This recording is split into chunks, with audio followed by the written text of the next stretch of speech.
Cáritas Parroquial de Ribeira pecha o ano con 200 familias atendidas, que supoñen un cómputo total de 700 usuarios, entre eles 300 menores.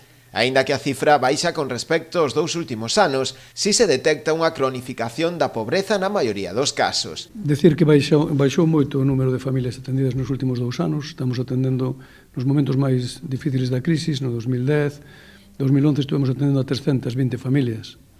Ahora estamos en este número, non? Rondando as 200. Tamén hai que dicir que hai moitas familias que acuden a Cáritas que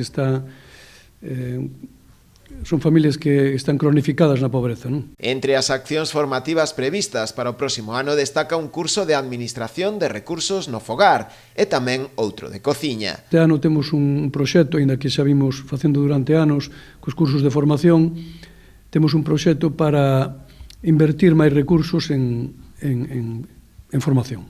Seguir con formación, pero aplicar máis recursos aí. Porque é verdade que estamos pagando moitos alquileres, recibos de luz, de auga, alimentación, vales de alimentos perecederos, pero o que nos podamos axudar ás familias non lle pode sacar da pobreza, é simplemente unha axuda, non?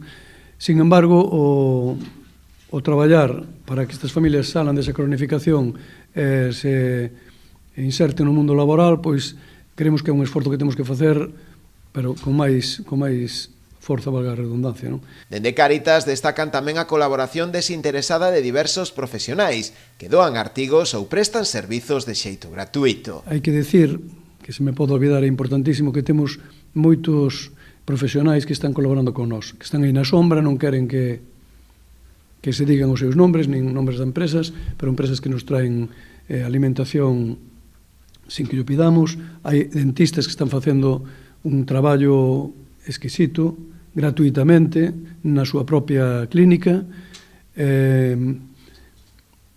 farmacias que non nos cobran os medicamentos que damos durante o ano, non nos lo cobran.